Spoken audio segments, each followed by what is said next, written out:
to introduce Nick Halonen, who has asked me to ask you to just call him Nick.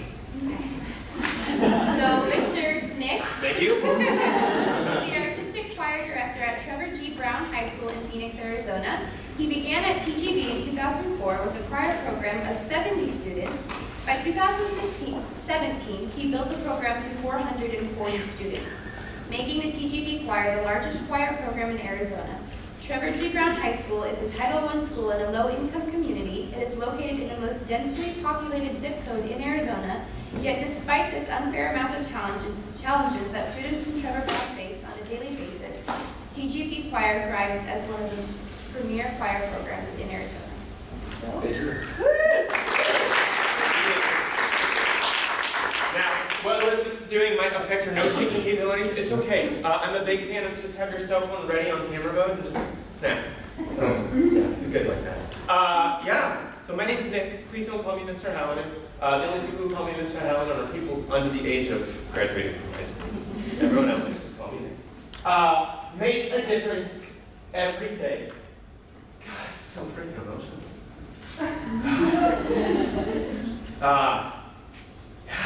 Okay, I should have brought stinking tissues. Elizabeth, go to the bathroom. I'll go get it. Thank you, Betsy. All right, I'm not an emotional wreck, but I love my kids, and I love my life, and I love my job, and I know that I make a difference every day. Yeah, beautiful. Who am I? Okay, so in the world of Harry Potter, I've always wanted to be a Gryffindor. I wanted to be a Gryffindor so bad. They're the cool ones. I'm a Hufflepuff. I'm a Hufflepuff. It's like through and through.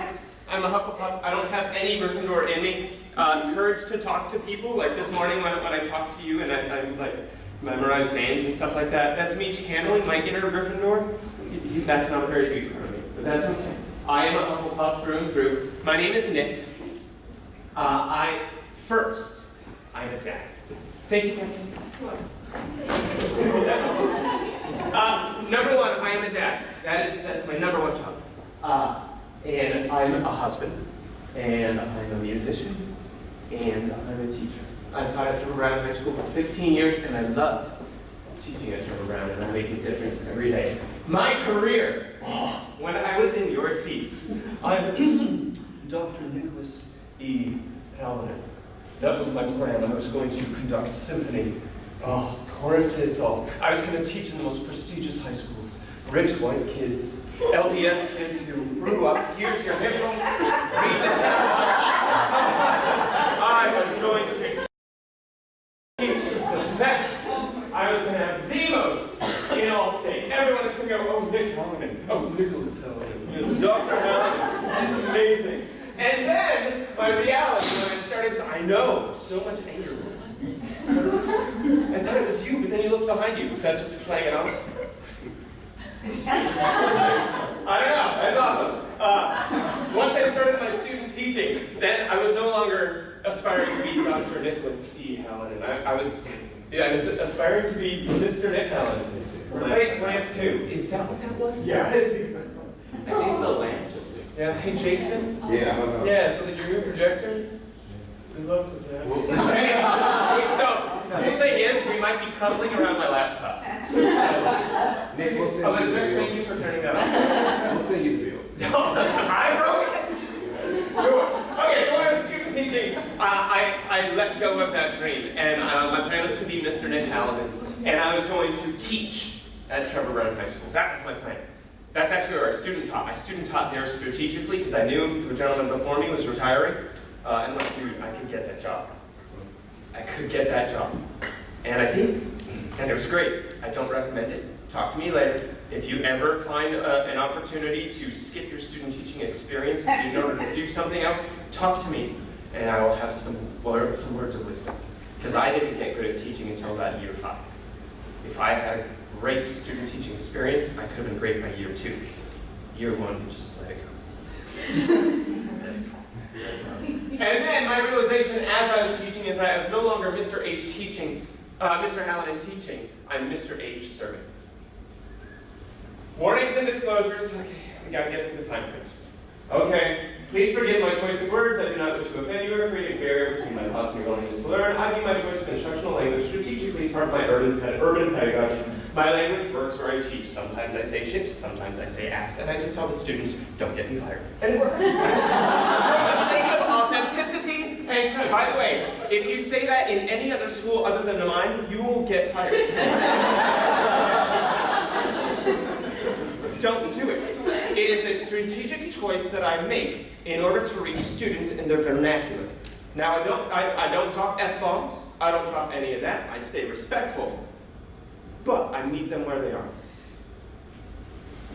For the sake of authenticity and clarity, in this workshop, I will likely use these words: rich white, affluent, LDS, brown, poor, the streets, west side, Latino.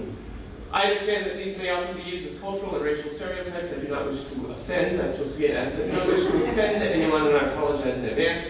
Another warning, I do have a strong faith. If a mention of my faith dilutes my authenticity of this content for you, please replace any reference with God or divine purpose with self-perseverance, identity, nature, or energy. But I'm not going to set aside that part of me just for the sake of being vanilla with you. Warnings, I've only taught at one school. My perception is biased towards the people that I serve. My perception is my reality. It is not true for everyone. Another warning, you have the ability to positively affect the world around you regardless of where you serve, teach, or create. Incredible teaching occurs everywhere, not just in low-income communities. People in every culture and socioeconomic communities, that's supposed to be IES, face difficult challenges every day. Unfair disadvantages don't just occur in zip code 85033. Unfair disadvantages don't just occur with people below the poverty line. Unfair disadvantages don't just occur in broken households. They occur everywhere. I just see a lot. Let's talk about 85033. This is in Maryville. It's considered, woo, I got a woo!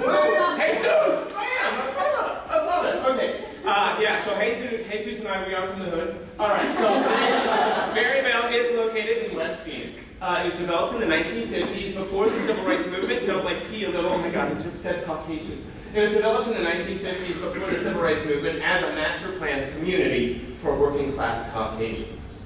This was the first master planned community in Arizona and one of the first in the United States. I actually lived in Maryville from the time I was born in 1980, shut up, until 1986. And I lived near Trevor Browne High School. I remember driving past Trevor Browne and just going, wow, what's that? My parents tell me about the shift of skin color during the 1980s. When we moved in when my parents bought the house in 1979, white. And white cavalry and farmers. And then the shift happened. Sometimes we refer to it as white flight. And the Latino population began to gain population until what it is today. 85033, the food! Oh, personal view, Mexican food is God's gift to all of us. Teachers in rich white schools get Starbucks cards. I remember going to coffee with Betsy, and she's like, I have so many of these Starbucks cards. I'm like, I teach in the wrong area, but I'm honest. I know. Yeah, when we were singing, what's the song? The dude from USC, Thornton. Gracias. Was he the one who did Arroz con Leche? Or it was in his series. I forget. We were doing Arroz con Leche. My students, they brought me Arroz con Leche. I know. It was great. So I get tamales. Now the worst are the pocket tamales, the ones that they like cook the day before. They keep it in their pocket for like 6 hours. During 7th hour, they hand you the tamale. You're like, thank you so much. But they're not letting you throw it. We do believe in sanity. 85033, the people, is a festive culture with a strong emphasis on family and future. Older generations are honored, loved, and cared for, and this one right here, this does not happen everywhere. Teachers are regarded with tremendous respect. My colleagues in Scottsdale, my colleagues in Paradise Valley, my colleagues even in far west Phoenix, far northwest Phoenix, they complain about all these parent phone calls, all these helicopter parents, all these parents who are just like, oh my God, just because I didn't get my daughter a damn solo, now she's up, blah, blah. I don't get those. Not a single phone call comes to me, not a single email comes to me, because they respect what I'm doing and they trust me. It's weird. The parent, I think the kids go home and they say, my teacher said shit again. Yeah, that's so funny. All right, parents are willing. In this community, I love this and it breaks my heart. Parents are willing to sacrifice for the future of their children and generations to come. All right, another warning. I respect your view on immigration and the country that I love. I also get to view firsthand sacrifice, fear, and separation because of this. Parents willing to sacrifice for the future of their children. Okay, I'll make it through this story. 8 years ago, one of my favorite students, she comes to me and she says, Mister, they call me Mister. Like in Spanish, Senor. I mean, they just call me Mister. That's my name, Mister. Mister, my grandma, she's dying. So my sister and I were going to go to Mexico and we're going to go see her before she passes. And I said, oh, that's really nice. I'm glad you're doing that. And I said, is your mom going? And she said, no, because then she can't come back. So mom has to choose between seeing her own mother before she passes or staying with her daughters to see their future. So mom drove them to the border, let them go see grandma, and she couldn't go. Breaks my freaking heart. So I see a lot of this. I have the students who, one of my favorite students, he got, that everyone has the giant award of the year for their choir. Mine, I gave it to a student, Troy and I gave it to a student last year. I didn't find out until a month later. He's been couch surfing for the last 7 years of his life. His parents aren't in the United States, but his parents made him stay. They sacrificed seeing their child grow up so he could stay there. I see this every day. One random thing, immigration. If you want to be a teacher and if you want to travel with your choir, it is possible. Remember, if they're 18, they must have a government ID in order to travel internationally. I am aware of teachers who say, hey, what's 10 plus 7? Genius, you keep that in your mind. And then when they get to the airport counter, and the airlines say, how old are you?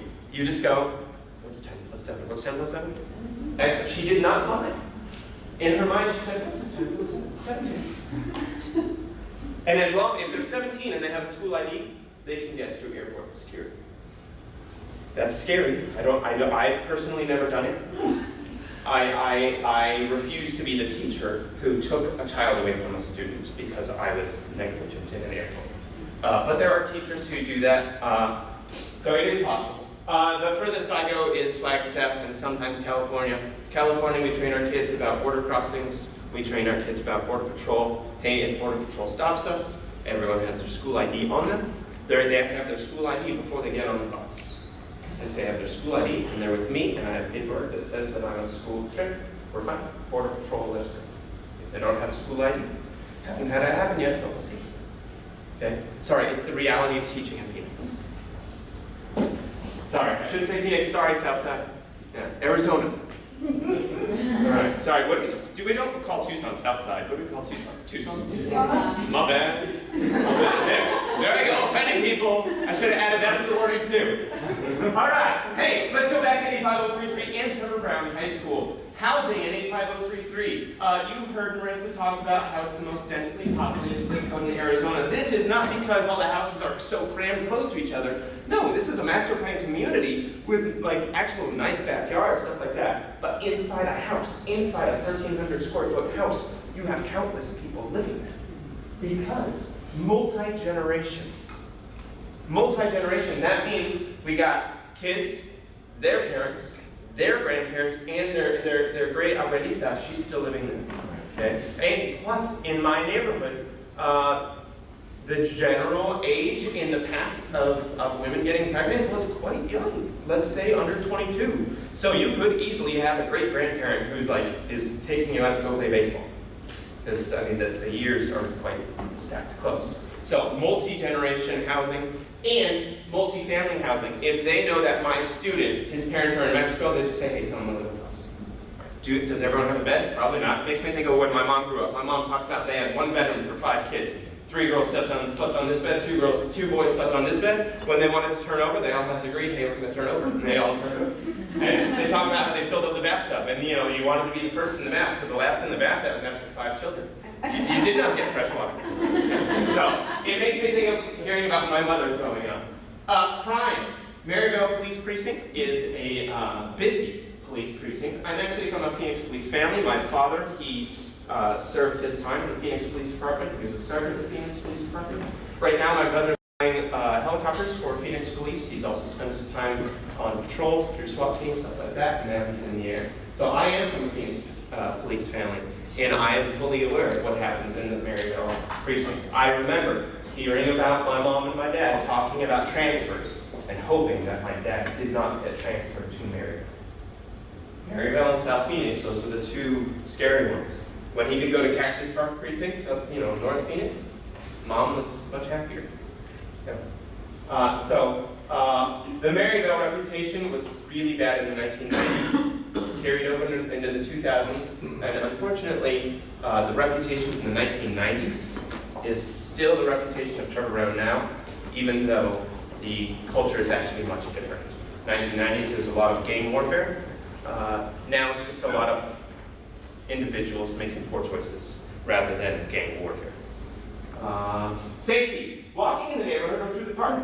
I'm a very courageous person, and I'm aware of things. I am happy to walk the neighborhoods in 85033.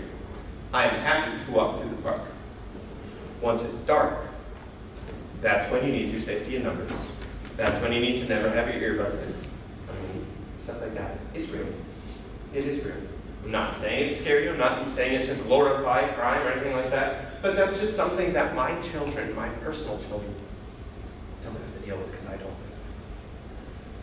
What is the title of school? So the National Center for Educational Statistics says schools enrolling at least 40. I want you to remember that number, 40. Schools enrolling at least 40% of children from low-income families are eligible to use Title I funds for school-wide programs designated to upgrade their entire educational programs to improve achievement for all students, particularly the lowest achieving students. There are so many students in there are so many schools in Arizona who qualify for Title I, but they don't advertise it. There's so many of the rich white schools that qualify for Title I, and they don't advertise it because they don't want that stigma to be on them. Like I think about Westwood High School. Westwood High School, it's a highly Latino area. It's very similar to Maryville. But in the Mesa School District, I'm not sure if they want to say, yes, Westwood, that's our Title I. No, they say Westwood, and they have all these great things about it. So Title I occurs everywhere. Title I is everywhere, because all you need is 40%. That's a relatively low number. I think that that's a great thing. That means that our government is supporting students in need, regardless of where they live. And that's a beautiful thing.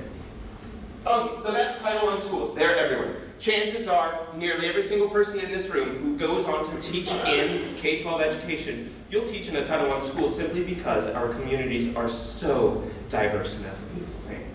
Let me talk to you about Trevor Browne High School. TGB is the largest school in the Phoenix Union High School District. We have 3,100 students. 97% of us are minorities, 91% are Latino. 95% are students who are economically disadvantaged. Let me talk to you about that 5%. That 5% doesn't mean that they are economically advantaged. Out of the 5, are there some who are economically advantaged? Yes, there are small business owners who are thriving in that community. But that doesn't make up the full 5%. If I was undocumented, I don't know if I would freely divulge information on forms. I think I would rather stay under the radar. So we have 95% documented that are struggling. I can't guarantee that that means 5% are doing well. I don't know the statistics. I didn't do that research. That's not my passion. Moving on. This is really cool about the Phoenix Union High School District. 100% of students get free breakfast and free lunch every day, even during the summer. The school opens so the cafeteria can serve any school-aged child every day. We can make sure that they get 10 meals a week. Breakfast and lunch. And we have this cool thing, it's called the sharing table at the cafeteria, where, because we get so much federal funding, we are required to have apples, oranges, all these fruits and vegetables. And some of these teenagers who have the luxury of preference go, I don't want to eat that. And instead of throwing it away, they don't throw it away, they put it on the sharing table because they know that some kids will walk past the sharing table, open the backpack, scoop in food, so that way their family has dinner or meals over the weekend. And that's beautiful. It's not looked down upon. It's just like, oh, cool, you don't want carrots? Yeah, good luck.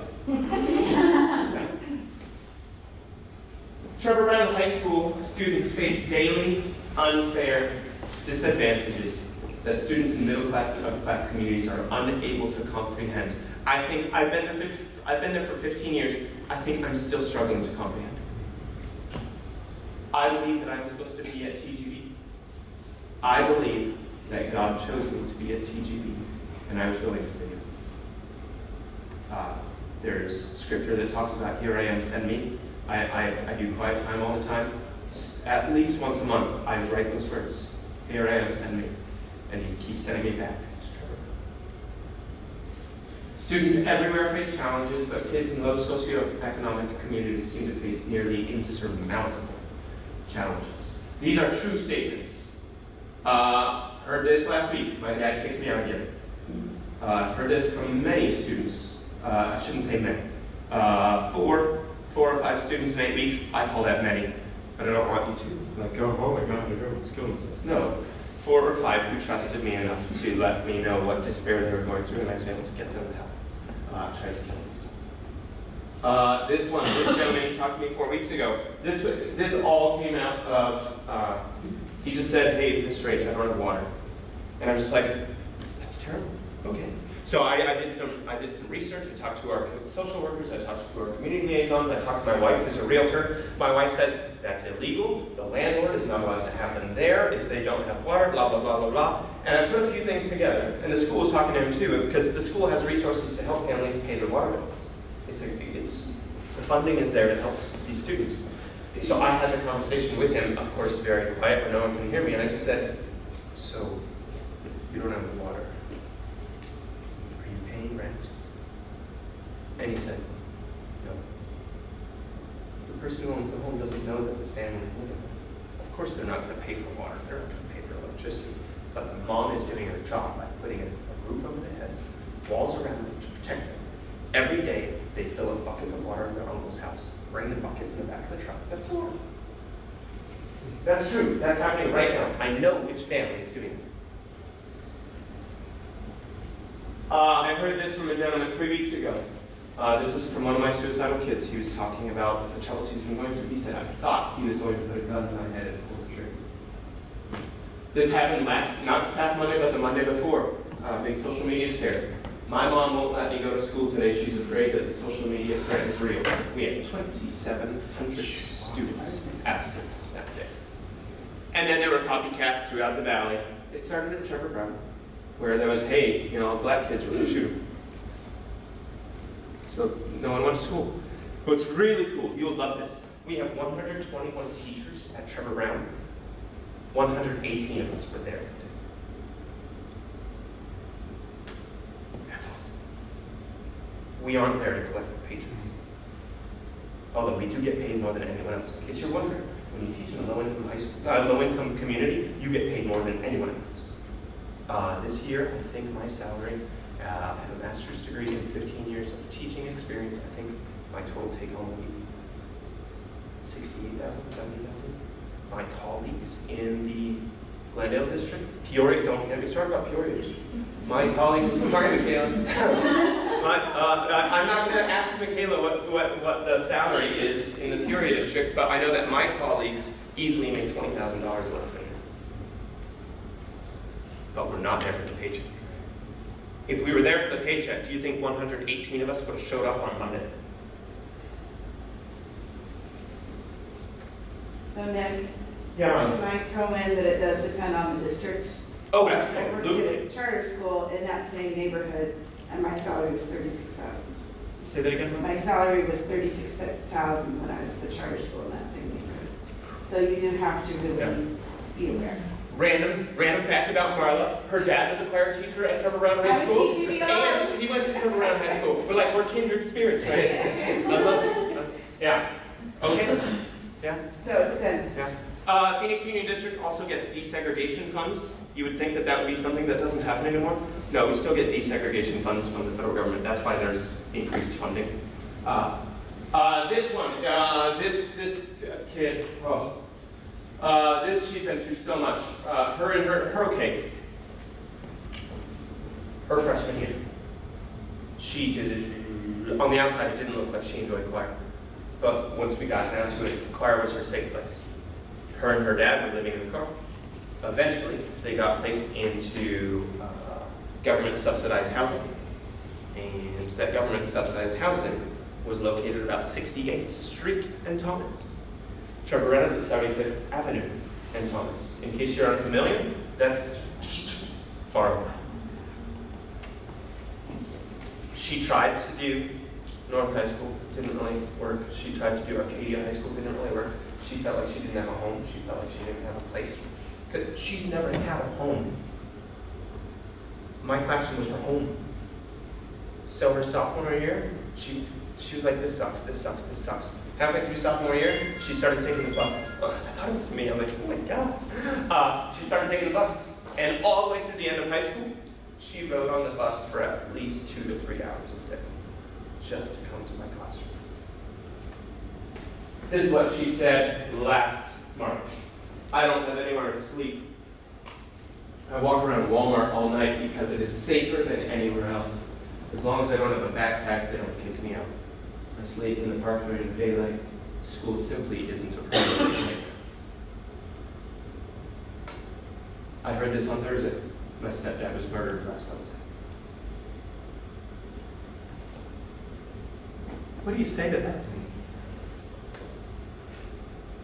The kid told me on Thursday, and I was just like, if I could go back, I would have something so wise and so comforting to say. You can't prepare yourself as a teacher for that. There are hundreds more statements that I could list, and it breaks my heart. And yet, the TGB Choir thrives. The TGB Choir is one of the largest choir programs in Arizona. You already heard Marissa talk about. We had 440 students in choir. That year, I had 110, mainly freshman boys, in my choir class. It was crazy. I survived, and I provided a place for them. But there are 110 boys in one room. At Trevor Browne, we do have 2 full-time choir teachers. Mr. Troy Meeker and I co-teach each class. We have 5 classes that we teach together. Troy is the artistic director for the Phoenix Children's Chorus. We also employ a part-time accompanist. Mrs. Jennifer Griffith plays piano for all 5 classes, 2 days per week. And then on Monday, Wednesday, Friday, she's also a full-time educator at Noah Webster Elementary. And she's with Phoenix Children's Chorus. TGB Choir, we consistently receive superior scores. I was trying to figure this out. Okay, one day you'll get this.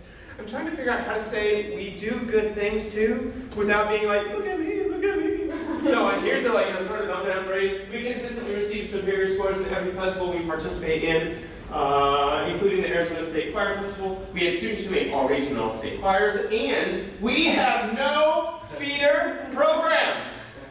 All music education for our kids begins day 1, or actually, hold on, let me say that again. Whenever the student enrolls at Trevor Browne, that's when their music education begins. Maybe that's this past week I put 6 new students. It's week 8. It's okay. They just come whatever. Whatever. I mean, sometimes family has a lease that ends and then they have to go somewhere else. And sometimes, I mean, it's a transient community where there's movement all the time. So their music education starts the first day they enter my class. They don't. We don't have a feeder program.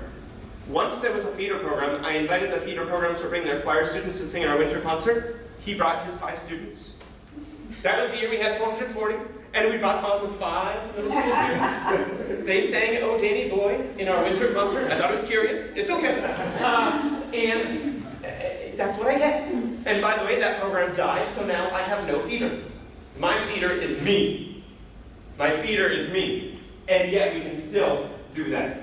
Most people that are like me, that teach in other areas, they just have to bring their students from a 6 to an 8, and they're all state level. I have to take my kids from a -2 to an 8. And I do a damn good job. Do we get them all the way? No, usually -2 to about 2.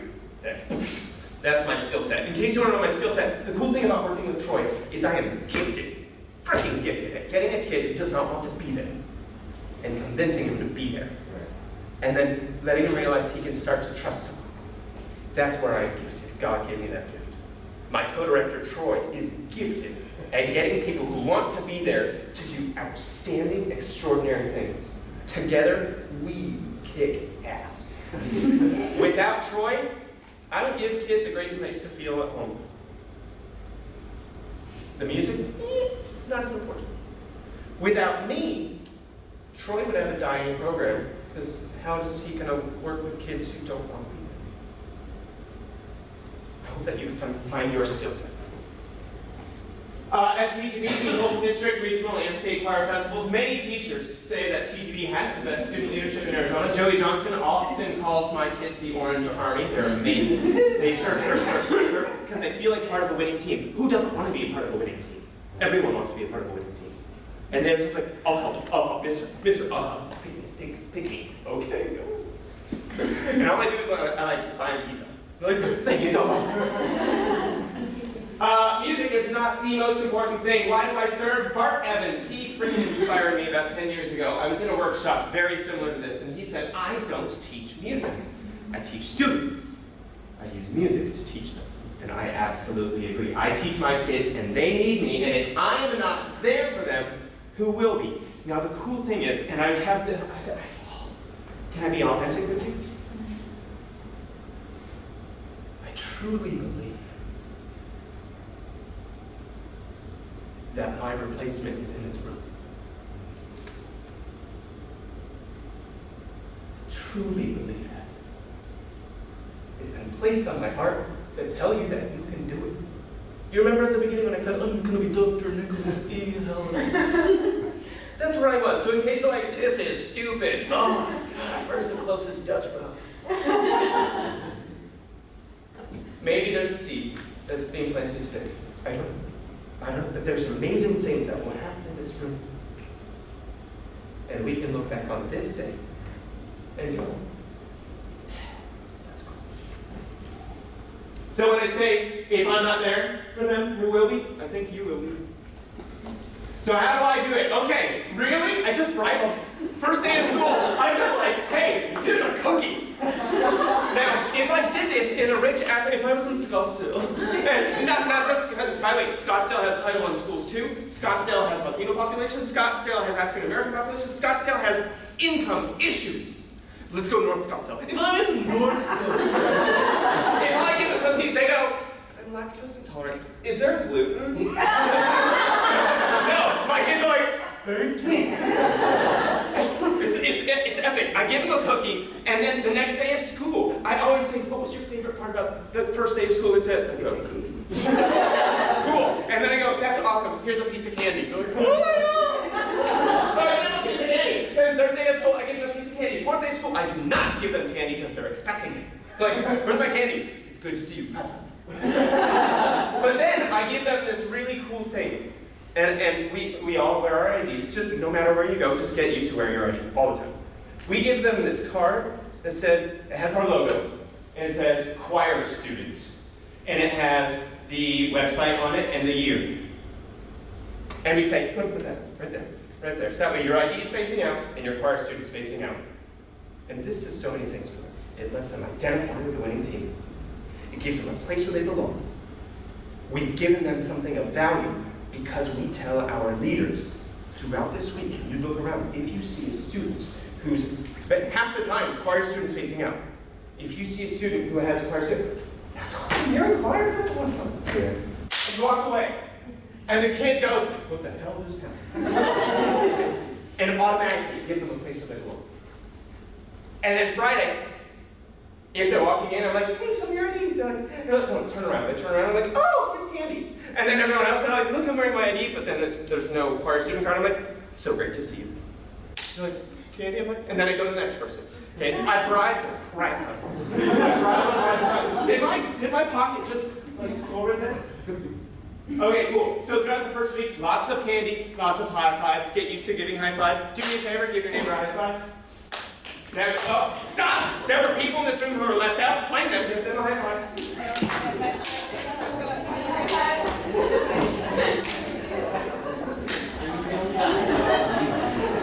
This week, we're actually having choir spirit week because we have our choir concert coming up. Now, oops, I have time. Okay. For our choir concert, we are not performing for our audience. My top choirs are, I mean, my advanced choir, they're awesome. My mixed choir, okay. But then my beginning choirs, we're not performing. I'm showing the audience, look, we actually learn. I didn't show, they're each performing one unison song. I introduced that to them last Monday. And our concert is Thursday. Well, it's because we've been teaching them how to read. So, I don't have to go, oh, this is my concert, this is where I have to look so polished. I shall practice my bow. Oh, did I tie my shoes today? Yes, I did. No, this is the, okay, how can I make my students feel proud of what we've been doing? Okay, I forgot how I got on this track. Oh, this is Choir Spirit Week. So, my choir council, they come up with all these things. Thursday, which is the day we wear our choir shirts, we call that High Five Day. If you see someone on the campus wearing a choir shirt, you just run up and you give them a high five.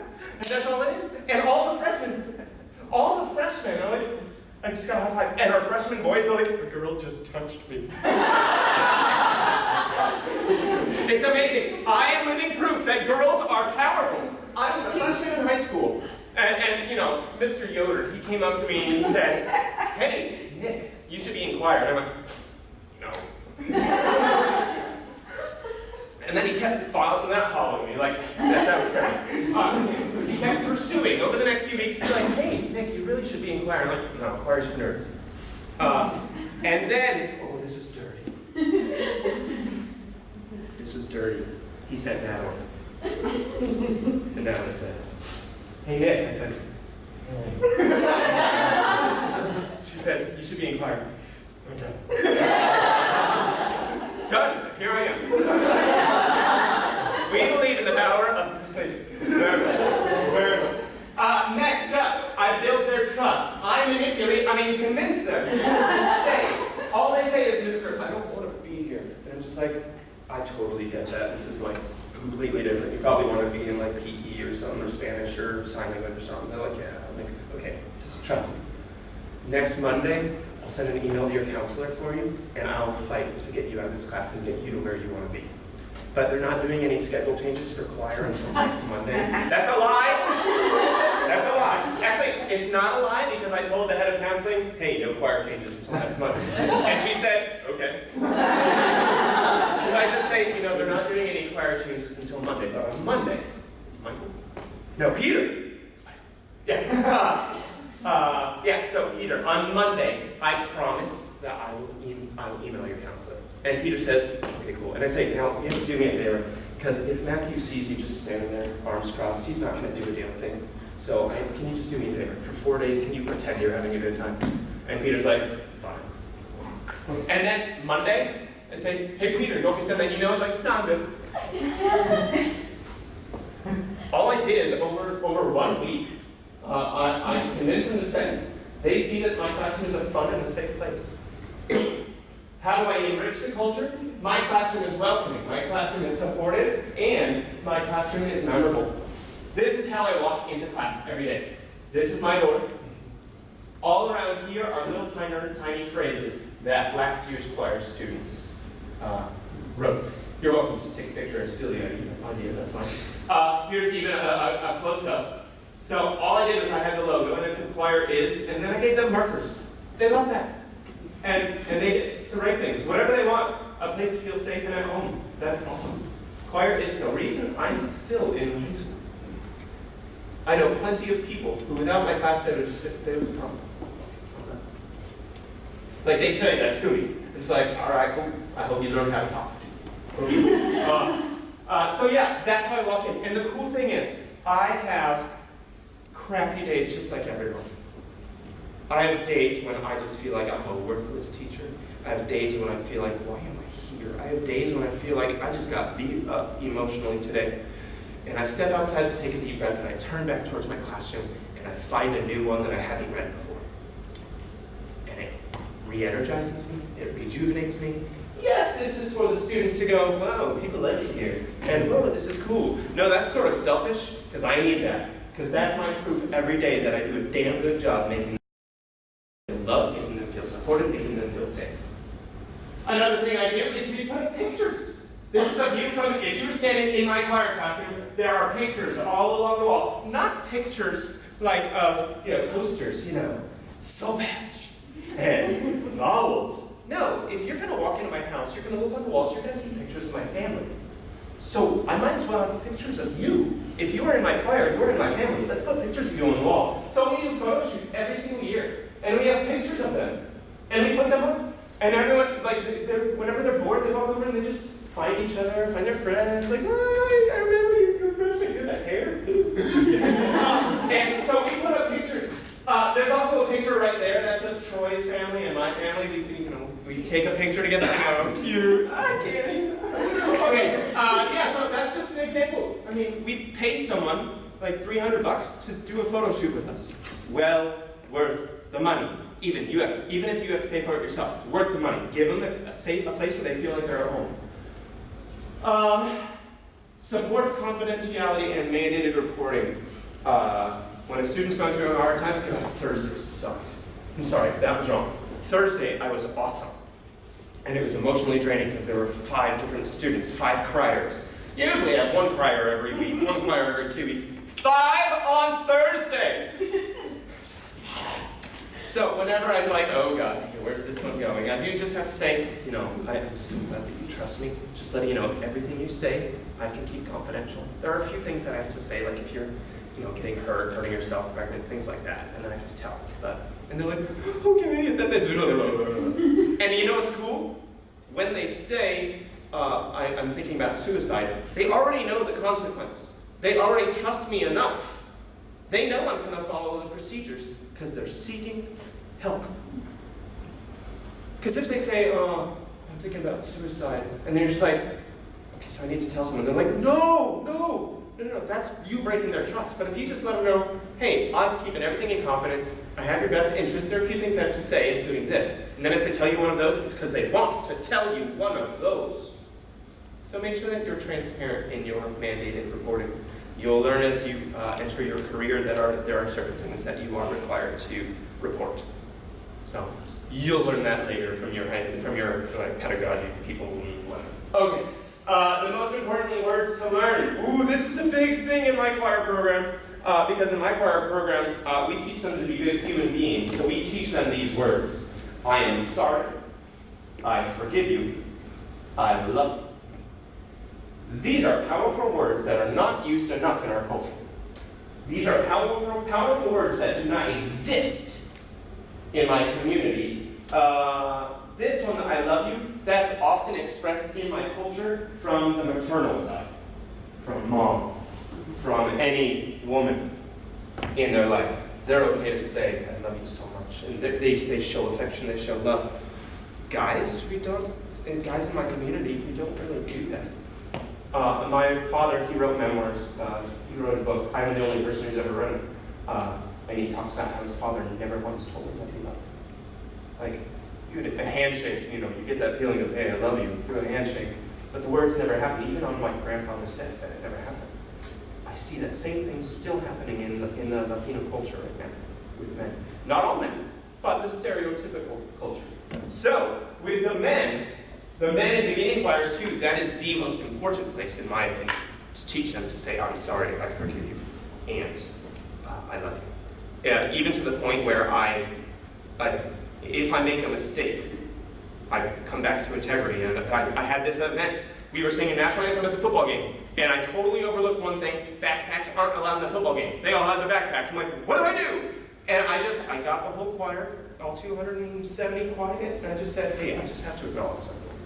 I made a mistake, and I overlooked the backpack thing, and I recognize that this is causing you extra stress, and I take full responsibility, and I'm truly sorry. And guess what? Like 20 of them said, we forgive you, Halonen! Cool, awesome. Because we develop a culture of that. Men in my program, my #1 job is to show them how to be a strong man of kindness, a man of compassion, a man of love, and a man of integrity.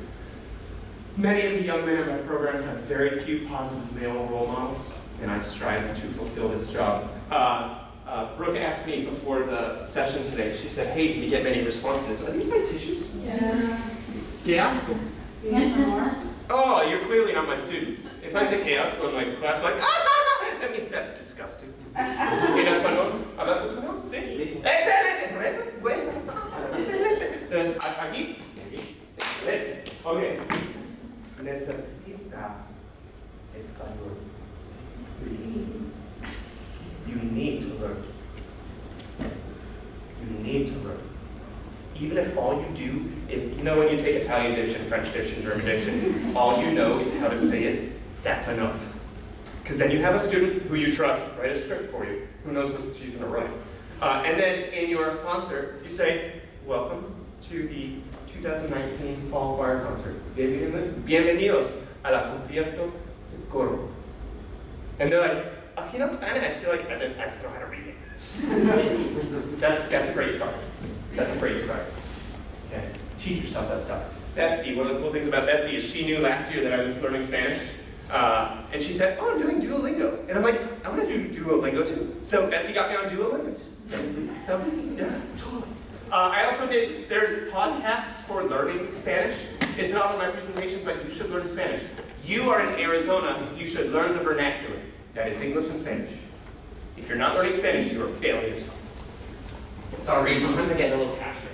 I make a difference every day. Who else can say that? I know, oh gosh, I hate to be like, these people. I won't say people by name, but I go, it must be sort of nice to be that person who you just go to school and then you say, okay, so we're going to work on this song, go ahead and split into sectionals, okay, leaders, you know who you are, okay, in 20 minutes we'll come back. And then you go to your office, thank you, you go to your office and then you type stuff up. And then you come back and well, you know, cool, let's make music. They're not making a difference every day, they're making music every day. That's cool, that's different. I'm going to play you some stuff. Phone's at the ready, you're going to take some pictures. I challenge you to consider serving at a school like Trevor Browne. You can be a teacher who serves and saves young people. You must, we talked about this with Michaela. You must focus, take a picture of that. You must focus on developing classroom management. Without classroom management, you will fail, you will die, you will hurt students. Without classroom management, you will fail. Learn classroom management. Watch master teachers. If you want to know who are master teachers, ask teachers, who do you think are master teachers? Don't just go, well, this guy has a great reputation. No! Ask teachers who the best teachers are. Resources and homework. Use your phones to take photos of the next slides in the next 75 seconds. Take a picture of that. That is your homework. That is a 6-minute assignment. I think it will change your life. I'm changing the slide in 5, 4, 3, 2, 1. It's a 6-minute. Excellent. Cool. Take a picture of that. Get a library card. Get one of those apps, Overdrive or Libby. It will transform your life. It will transform your commute. Anytime you're in the car, just put in an audiobook and learn. Don't just listen to music. That's what you do as a career. Take a picture of that. If you don't have Audible yet, take a picture of that. Your first Audible is free. In case you don't know what type of Audible to get, I'll show you a slide in 3 seconds. You should take a picture of this. Get that book. This is a business book on how to be a success in your business. You are the CEO of your career. Read how to be a businesswoman. Read how to be a businessman. Be awesome. Take a picture of this. This book is called For White Folk. I heard no name. Okay, for white folks who teach in the hood, and the rest of y'all too. Reality, pedagogy, and urban education. Take a picture. You will either get that on your Audible as your first free, or that one. Your choice. Do you want to be a great person, or do you want to teach in inner city? Take a picture of this. This one changed my life. I've just read it for my 6th time. Take a picture of this. I wish my teacher knew. I'm currently reading that. Take a picture of this. The War of Art. I finished it when I drove up into the parking lot today. This is awesome if you think that you might want to be a writer. This is awesome if you think you might want to compose. This is great if you think you might want to arrange. Read this book, it will go, okay, I will sit down and I will do that today. I just finished it today. Powerful shit. Sorry. In case you're bored and you like to geek out and stuff like that, read Tribe of Mentors. One chapter takes you 90 seconds to read. Take a picture of that. This is what I'm going to read next. Why are all the black kids sitting together in the cafeteria? That's what I'm reading next. Hey, thumbs up. Phenomenal book. Phenomenal. You got the Rollo confirmation. Take a picture of that. Rollo said yes. And if you share my same faith, this book transformed my life. Mark Batterson transformed my life. He opened my eyes to so much about my faith and why I'm here in my dreams. Okay, that's your summary. Watch that TED Talk. Get that book or that book. Homework bonus, random bonus. Talk to people. They're just as afraid of you as you are of them. You are petrified of the people next to you, so are they. It's self-pointing there. Talk to yourself about me. Here's my contact information. Take a picture. Have a beautiful